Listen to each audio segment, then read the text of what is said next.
BC sub plan ఏం తమ్ముళ్ళు పెట్టారా వీళ్ళని మిమ్మల్ని అడుగుతున్నా. 15,000 కోట్లు సంవత్సరానికి చెప్పారా లేదా అని అడుగుతున్నా మిమ్మల్ని. 15 రూపాయలు పెట్టారని అడుగుతున్నా మిమ్మల్ని. కానీ ఈరోజు మేము ఒకటి ఆలోచిస్తున్నాం.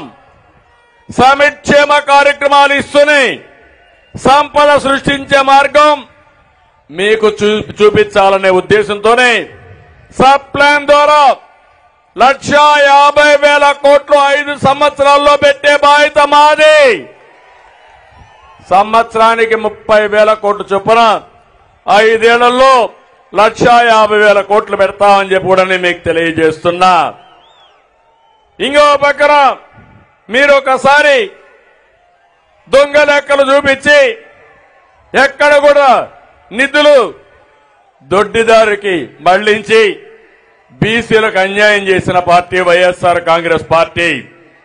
స్థానిక సంస్థల్లో రిజర్వేషన్లు ఉండాలి.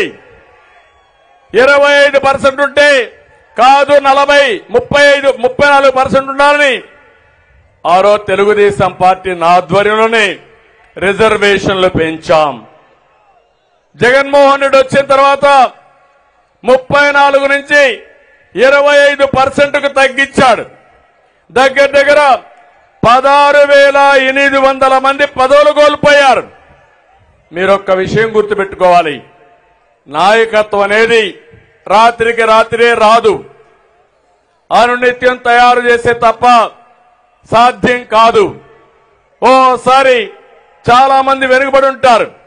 దానికి కారణాలు విశ్లేషిస్తే ఒకటి ఆర్థికంగా వెనుకబడి ఉండడం, రాజకీయంగా వెనుకబడడం, సామాజికంగా వెనుకబడడం, ఈ అన్ని కారణాలతో ఎన్ని సంవత్సరాలైనా పేదరికంలో మగ్గే పరిస్థితి వస్తుంది. అలాంటి సందర్భంలో మొట్టమొదటిసారిగా రాజకీయాల్లో వెనుకబడిన వర్గాలకు రిజర్వేషన్లు పెట్టాలని పెట్టి రాజకీయ నాయకులు తయారు చేసిన పార్టీ తెలుగుదేశం పార్టీ అని చెప్పి కూడా నేను మీకు తెలియజేస్తున్నా. దీని తర్వాత సమర్థవంతమైన నాయకత్వం వచ్చారు.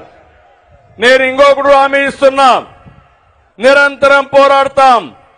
చట్టసభల్లో 33% వెనుకబడిన వర్గాలకు రిజర్వేషన్లు పెట్టే వరకు, అసెంబ్లీలో పార్లమెంట్లో మీ రిజర్వేషన్లు వచ్చే వరకు మీ తరపున మేము పోరాడతామని ఈ ప్రజా డిక్లరేషన్ లో కూడా మీకు అందరికీ చెప్తున్నా.